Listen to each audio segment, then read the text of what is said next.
warahmatullahi wabarakatuh.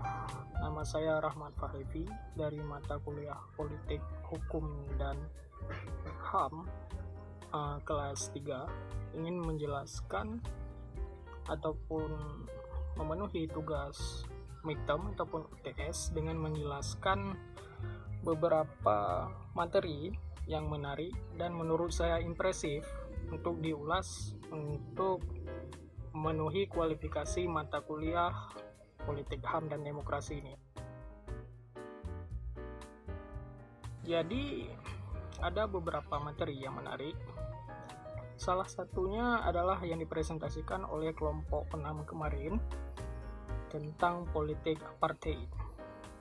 Jadi kelompok 6 memberi ulasan menarik terkait politik apartheid di Afrika Selatan yang menurut saya cukup impresif untuk dipelajari. Ada yang bertanya-tanya, apa itu apartheid?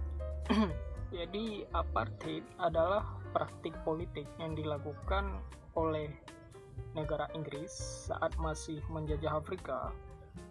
Proses apartheid ini adalah pemisahan ras kulit putih dan kulit hitam.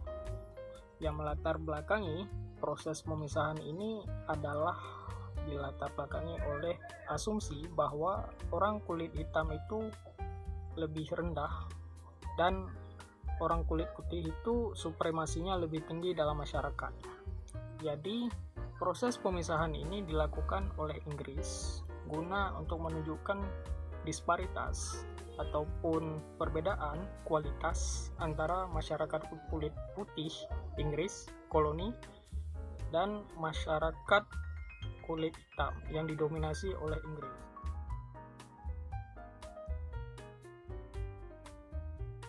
Berdasarkan Universal Declaration of Human Rights tahun 1948 yang dilakukan di Paris, Prancis, Palais Charlotte pada 10 Desember, itu membuahkan beberapa hasil. Salah satunya adalah kemerdekaan seorang manusia dari berbagai penindasan, diskriminasi, diberikan hak untuk beragama, berekspresi, dan menyatakan pendapat serta berserikat, dan beberapa hak asasi lainnya.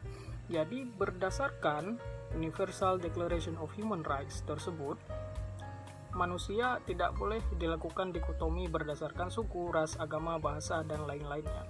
Maka di era dewasa sekarang ini, setiap manusia memiliki hak ataupun akses yang sama, tidak ada yang namanya diskriminasi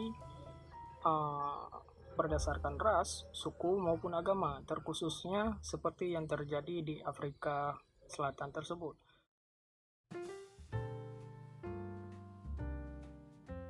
Salah satu tokoh yang sangat getol dan dikenang sebagai pahlawan di Afrika yang memperjuangkan emansipasi tersebut adalah Nelson Mandela.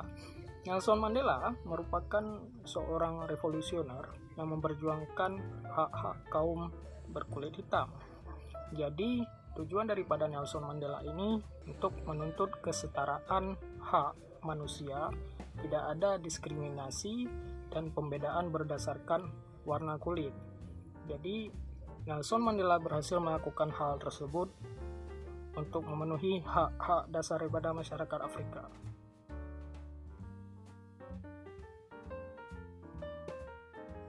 Dan kemudian kelompok 6 di akhir pembahasan juga membahas terkait dampak daripada globalisasi.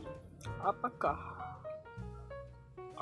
proses kolonisasi ataupun perbudakan terhadap manusia terjadi di era sekarang ini? Jawabannya adalah masih terjadi, walaupun secara simbolik dan teoritis telah mempunyai beberapa dasar teori yang menganjurkan ataupun memberikan impuls bagi setiap manusia untuk melakukan tindakan yang sifatnya setara dan tidak diskriminatif.